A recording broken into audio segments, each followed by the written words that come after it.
Assalamu alaikum, урматтуу телекөрүүчүлөр. Кайрадан эфирде Абдылда менен Ачык кеп программасы. Бүгүнкү Ачык кепке коомдук саясий ишмер, мурдагы Кыргыз мамлекетинин башкы прокурору, саясатчы Азимбек Бекназаров Анаркуловичти чакырганбыз. Урматтуу Азимбек аке, чакырууңуз менен келип бергениңиз үчүн чоң рахмат. Азимбек аке, мына тез Батукаев, башка тиги бул мына Кудай буйрса эми чыгып атат. Ким экенин билип калабыз. Ушунун шылтоосу менен 2010-жылкы апрелдеги июнь окуяларындагы иликтеп алсак болобу? Болот. Себеби мындан ары дагы өзүңүз айтмакчы мындай эме болуп тура бербей тазаланып алсак болобу деген. Апрель революциясынын эмнеден келип чыгышы эмнеди? Бул эл аралык деңгээлде көз карандысыз иликтенген. Мен любой жерде айтылам. Ошон үчүн ага эч ким упрек бере албайт. Анткени ошо бизге каршы келген, ошо Келдибеков ата журттарды парламентке келгенден кийин муну дагы бир жолу иликтеп чыкты. И ошо окуясы боюнча, июнь окуясы боюнча тергөөдө мен куратор болгом. Мени бир топ саясатчылар упрек кылган, эмчи өзбектер көп камалды, кыргыздар аз камалып атат. Мен ошолорго да, эл аралык уюмдарга да айткам, ким кылмыш кылса, ошол соттолот. Мен кыргыз өзбек деп теңебейм. 90-жыл ошентип теңейбиз деп жүрүп, бөөдө көп адамдар соттолуп кеткен. Мен ага жол бербейм дедим. Ошон үчүн бир дагы эл аралык уюмду келип туруп тергөө кылабыз дегенде мен катуу туруп, ОБСнин тергөөчүлөрүн киргизбей койдум 10-жылы. Биз 90-жылы башка тергөө Россиянын элерин киргизип алып, кыргыздар корболуп калганбыз. Калыс тергөө жүргөн. 90-жылкы окуяда. Ошон үчүн 10-жылкыда мен любой жерде айтам, муну тарыхта тастыктайт. 10-жылкы окуяларга биз убактылуу өкмөт, объективдүү, мыйзамдуу баа берилген. Муну буза албайт эч ким. И 10-жылкы шайлоодо да биз убактылуу өкмөт калыс өткөргөнбүз. Ошон үчүн жана Келдибектер бизди каршы, биз барганда муну табарсыгынан илебиз дегендерди биз өткөрдүк. Спикер болду, өкмөт болду алар. Биз жол бердик. Балакеттин баары 12-жыл Атамбаев президент болгондон кийин, ошондон кийин бузулду. Биздин убакта бузулган жок. Биз деле болбосо ошо Келдибектерди киргизбей койсок болот эле да шайлоодо. Биринчи местада ата журт болуп келди. Өткөрдүк, и спикер болду, и өкмөттү курады.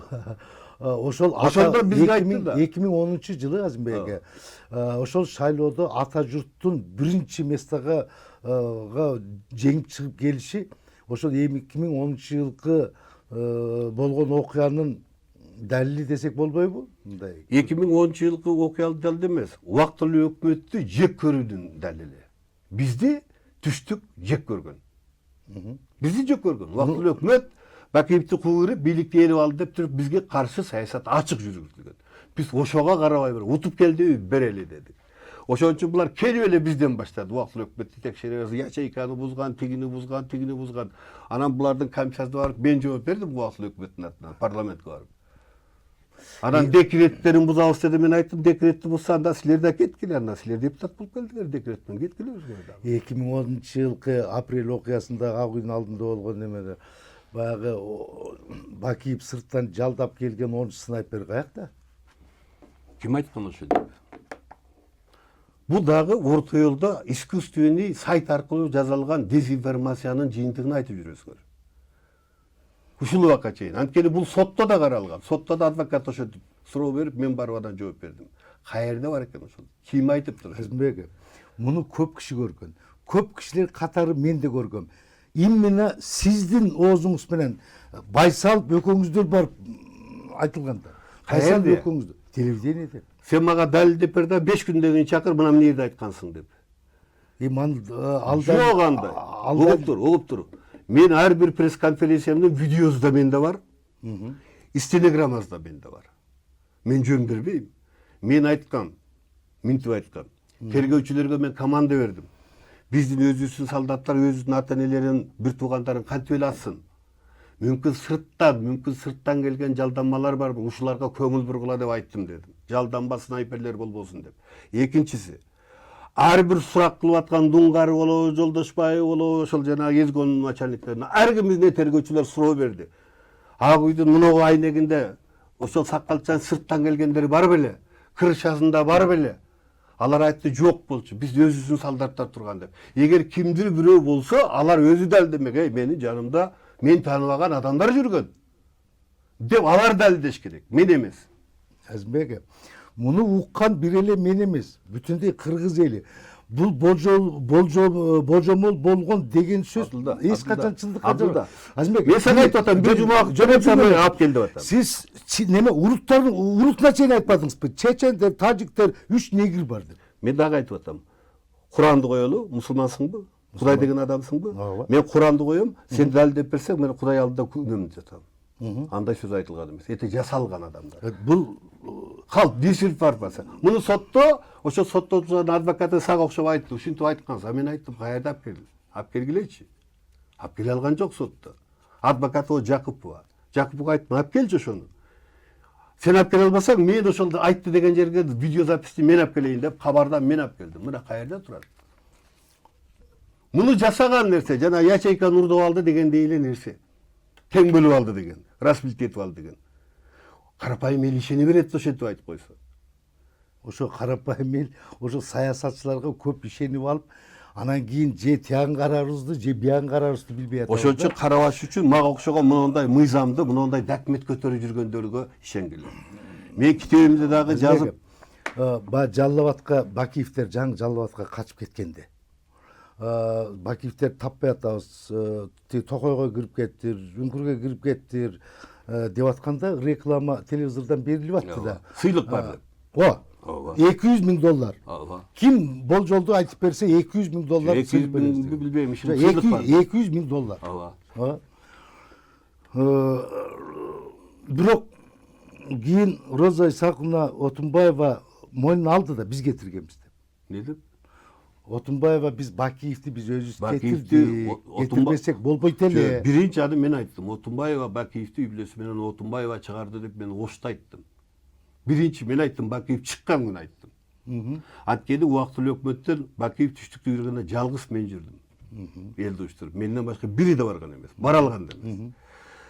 Бакиев оштан качып келип, өзгөнгө туруп калды. Мага ортомчулар келе баштады. Колго түшүп берсек, каякта отурабыз деп. Мен айттым, Бакиев резиденцияда үй бүлөсү менен отурат. Түрмөгө отургузулбайт, мен гарантия берем. Бирок өлгөн мээлер үчүн сурак берсин. Резиденцияда отурат, үй бүлөсү менен эч жака чыкпайт, интервью бербейт. Домашний арестте резиденциядан гособеспечение кылып отурабыз. Дүйнө жүзүндө ушундай практика президенттер үчүн. Төлөйка менен Азизага айттым. Ана Төлөйкалар өлгөнгө кеттим. Биз Бакиевке барып айталы деп. Ошол убакта эле анан Азиза чыгып калды. Азимбек Анаркулович, мен күтүп отурам Ошто. Мен Оштомун. Азимбек Анаркулович, жанагы биз уже жанагы отбой уже самолет Жалал Абадка келип атат, Бакиевке уже уруксат берди. Ким уруксат берди? Отунбаева. Мен Отунбаевага чыктым. Эже, эмне уруксат берип салдың? Мен жеке тарыхый жоопкерчиликти мойнума алдым да кое бердим. Мени деди ОБС, Назарбаевдер, тиги Путиндер жанымды койбой атат. Силер эле көчөрүп туруп албадыңарбы, чыгарбайбыз деп. Кече эле ушинтип чечим чыгарып коюш керек эле. Анткени мен ошко чыгарда биз убактылуу өкмөт Миноборонода жыйын өткөрдүк. Ушуну анткени ОБС жатат ошол жерде. Бергиле алып кетели деп. Анан кийин ошол жыйында анан кийин мен мынтип айттым. Хорошо. Эже бери берели. А бирок эл эмне дейт? Силер атайын качырдыңар деп айтат. Ушунча элди атып өлтүргөн кишини силер чыгарып бердиңер деп айтат. Мына 2005-революциянын катышуусу катары айтып атам. Акаевди чыгарып бергенсиңер, жоопко тарткансыңар деп алгече бизди күнөөлөп жүрөт. Эртең Бакиев ушунча адам өлтүрсө чыгарып бердиңер деп айтат. Туура. Ошон үчүн мен каршымын. Бербейбиз. Түштүккө баралда, курултай өткөрөлдө Бакиев менен сүйлөшүп жүргүзөлдө аны кармайлы. Анан кийин добушка салды. Ошондой нерсе бар экен. Мамлекеттик телевидениеден Бакиевтерди таппай атабыз, ким болжолду айтып берсе $200,000 беребиз деген болуп атты. Угуптур, ал Курманбек Бакиевди эмес, ал Акмат Бакиевди Жаныш Бакиев жөнүндө берилген. Анын атайын закону бар. Ал чыгарганбыз Жаныш Бакиевди, Акмат Бакиевди, анын жанагы баласы Жусуп акенин баласы. Кийин кармалды да, ошолор үчүн. Бакиев үчүн берилген жок.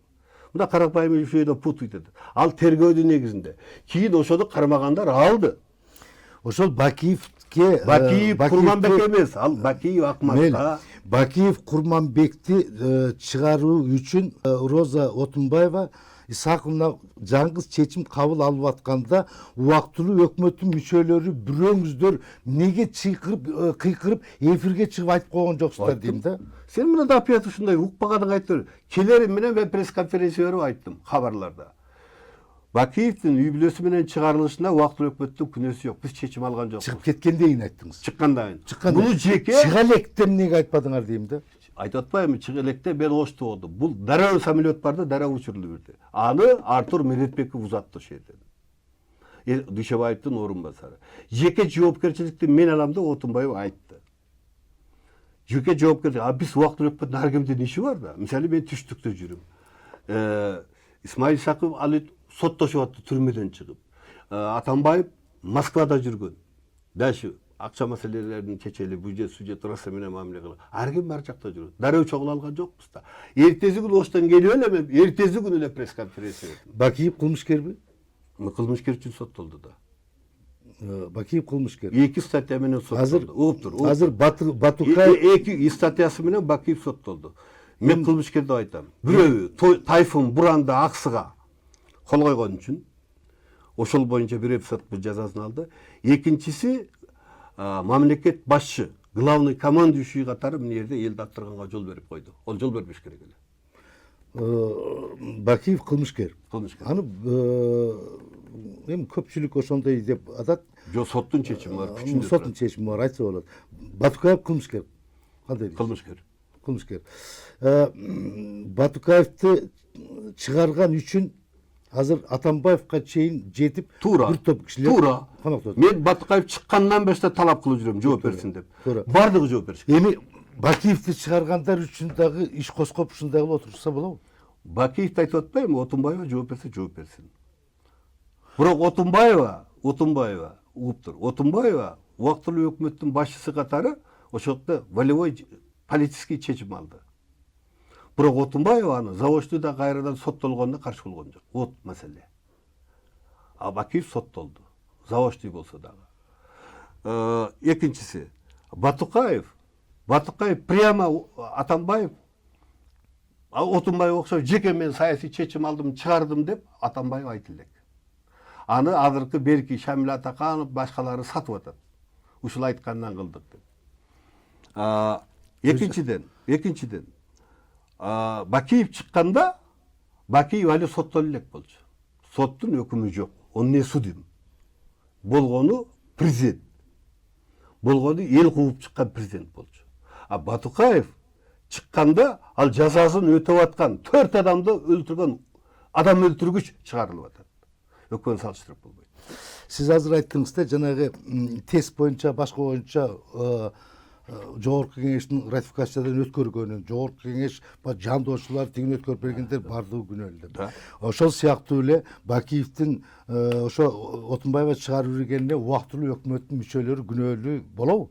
Мен айтып атпайбы? Ал убакта Бакиев кылмышкер эмес эле, соттун өкүмү жок эле Батукаевдикиндай бир.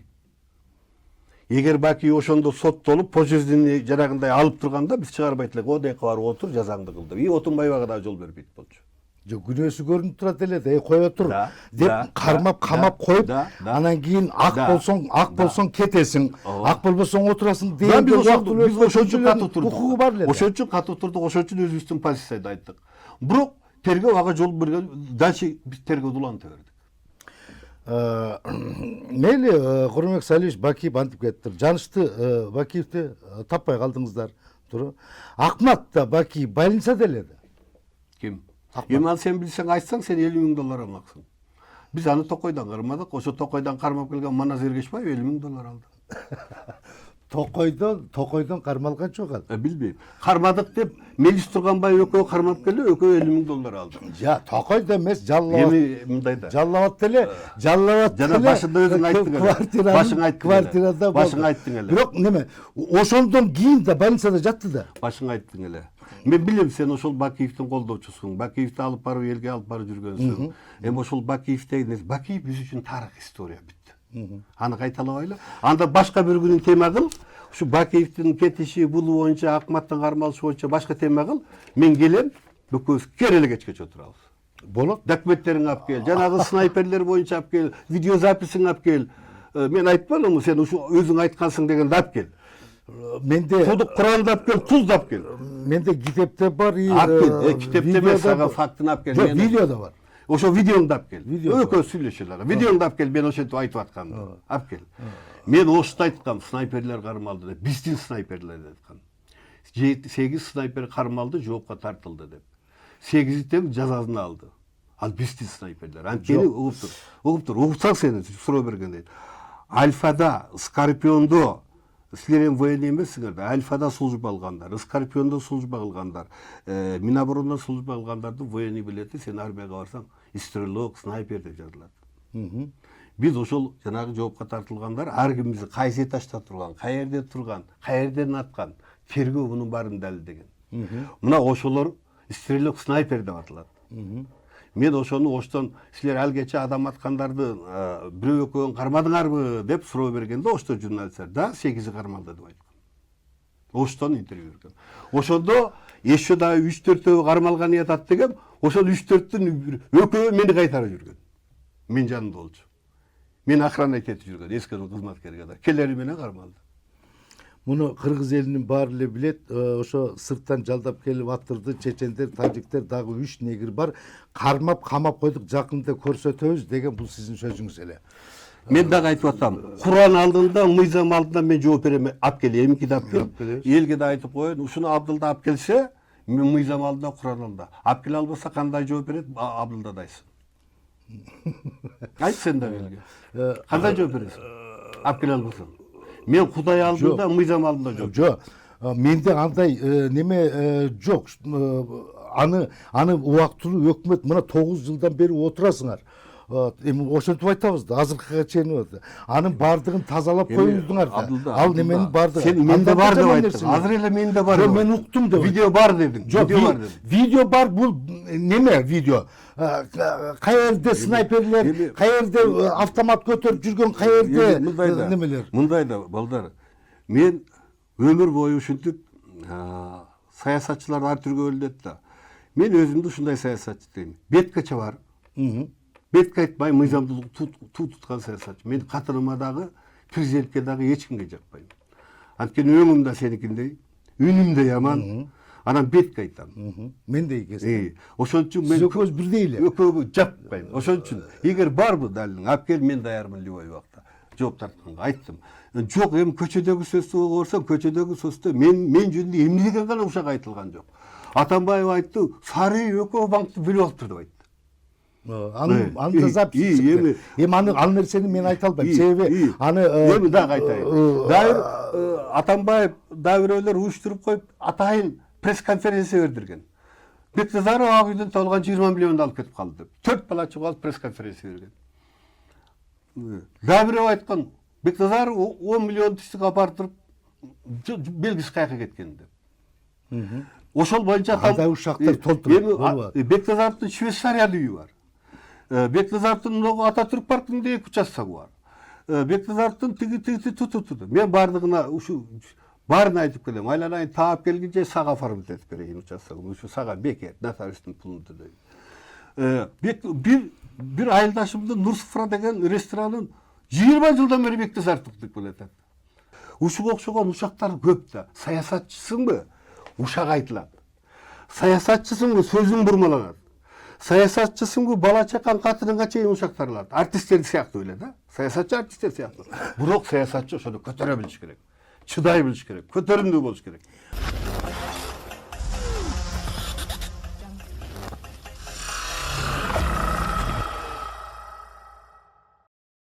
Мынабу коомчулукта айтылып аткан мындай да, Акаевди кетиргенге кимдер жүргөн дешет да. Азыр мындай Отунбаева жүргөн, Атамбаев жүргөн, Бекназаров жүргөн, башка жүргөн. То есть Акаевди ушулар кетиргенде, ушулар ушул убактылуу өкмөт Акаевди кетирем деп мен түрмөдөн чыгар менен 2000-жылы айткан. Туура. Бакиевди Акаевди ошол Акаев атып өлтүргөн 5 баланын тазиясында айткан. Менин жанымда мына Искак Масалиев, Өмүрбек Текебаев, Дүйшөн Чотолуп окшогон бир топ депутаттар турган. Мен тазияда айткам. Акаев силерди күнөөсү саттыбы? Мен өмүр бою Акаев менен күрөшөм. Мен аягына чейин күрөштүм. Экинчи. Бакиевди да ушулар алып келген. Бакиевди алып келдик бийликке. Бакиев убадасын берди. Өзгөртөм, минтем, биздин оппозициянын лидери кылдык. Алып келдик. 3 айдан кийин ул ушу өзгөрдү. 3 айдын ичинде мына Үсен Сыдыков тирүү. Мен Үсен Сыдыкты аксакалдар болуп бардым. Ай, Курманбек Салиевич, иш таптакыр башкача кетип атат го. Азыр көрүнгөн жерде Адыл Айдардын мелерин оформление кыла баштады. Десем, сен прокурорсуң, алар жазага тарт деди. Эртеси күнү бир экөөнү зыңкылдатып койсом, кайра чакырды, сен эмне менин нүкөлөрүмө, менин балдарыма азылып атасың деди. Биринчи жолу экөөбүз 2005-жылы июнь айында, 11-июнда катуу Бакиев экөөбүз Семменге кеттик. Себеби мен Аксы окуясын тергетип атып, Тайфунга, Буранга анын кол койгонун секретный частан таап алдым. Ага чейин билинген эмес да бул. Биз Акаев менен эле карып кылган деп жүргөнбүз. Анан көтөрүп алып анан алып келдим. Ай, Курманбек Салиевич, Закиржан ака, бияга эмне болуп кетти? Мындай экен го. Эгерде муну мен билгенде сизди оппозицияга кошмок түгүл, сизди президент кылмак түгүл, Акаев менен кошо чок кылам деп кыйкырат элем да.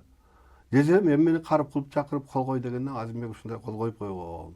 Сен эми муну таап алсың, сурак жүргүзүп алсың, мен сурак берем деди.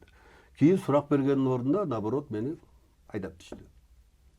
Мына Үсен Сыдыков турат. 11-де барып туруп айттым. Курманбек Салиевич, жетелешип келдик эле. Болбой калды буягы. Десем, Үсен Сыдыкович айтты, Азимбек туура айтып атасың, мен да кошо кирейин, экөөбүз айталы деди. Анан экөөбүз приемда турганда Үсен аканы биринчи чакырды дагы, мен калып калдым. Анан эле кайра эми сиз да кире бериңиз деди. Барсам, Үсен ака айтканда, мен баштайм, анан сен мет деп. Мен барсам Үсен ака баштабайт. Анан мен айттым, мен келгеним себеби ушундай. Баягында экөөбүз сүйлөштүк эле. Сиз айттыңыз эле, мен үй бүлөмө азылып туруп алдым деп. Үй бүлөңүз еще кетип атат. Уже Акаевтан өттү. Закиржан ака. Мен аны кээде Закиржан ака деп койчумун. Себеби мен Марат экөөбүз курсташ доспуз да, мен алардын атасынын үйүндө жүргөн кишимин да, таз унтаткан кишимин да. Семейный катташам да Марат экөөбүз. 5 жыл общежитияда бир жатып атабыз. Закир ака ушундай болуп кетти го дедим. Эми давайте неформальный эле сүйлөшөлү. Десем эле ал метпей эле Үсен ака мага атырылып кетти. Сен бул эл шайлаган президентке сен эмне деп айтып атасың? Эмне колуңду көзөп сүйлөйсүң? Анан мен да жиним келип шарт ордума турдум да, озураак чал. Азыр приемныйда эмне деп келдиң эле сен буяка? Мен баштайм дебедиң беле? Балакеттин баары сенде турбай, мен кеттим. Кандай келсеңер ошондой кетесиңер. Деп туруп шашып пушуп бир баракка жасында мени бошот рапорттун жасында ыргытында кетип калдым. Ал сиздин ген прокурорлуктан кеткениңизди көпчүлүк кара суудагы окуя боюнча деп. Аны Бакиев айтып жүрдү. Баямандан миллион алган деп. Мен ошондо да айттым, Баяман анда өлүлөк. Баямандан алсам камабайсың. Баяман өлүлөк өзү. Баямандан алсам камабайсыңбы дедим. Эмнеге мен сизге муну суроолорду берип атам? Себеби программабыздын өзү ачык кеп. Анан эми карапайым эл көпчүлүгү жанагындай сизге окшоп баардыгы эле билимдүү эмес да, терминдер менен сүйлөп кетип калса көбү неме болуп атат. Мен термин менен сүйлөгөн жок, мен карапайым жөнөкөй сөз менен, жалпак тил менен сүйлөдүм. Жалпак тил менен айтып. Жалпак тилге сизди мен тарттым. Мен дайыма жалпак. Мен дайыма жалпак тил менен пресс-конференция берем. Мен бир нерсени эфирдин алдында айтып коюшум керек. Дайыма ачык, айкын жүргөн саясатчы катары тааныйбыз сизди. Аман болуңуз, Кудай ден соолук берсин, чарчадым, чалыктым дебеңиз. Бүт болгон өзүңүз айтмакчы 3 президент менен иштедиңизби, 4 президент менен иштедиңизби, баарын айтып келатасыз. Дагы да эл сизден көп нерсени күтөт. Азимбек ака, рахмат да бир жолу. Ден соолугуңуз болсун, аман болуңуз. Урматтуу телекөрүүчүлөр, ушун менен Абдулда менен ачык кеп программасы соңуна чыкты. Кийинки жолугушуудан жолугушканга чейин саламатта болуңуздар.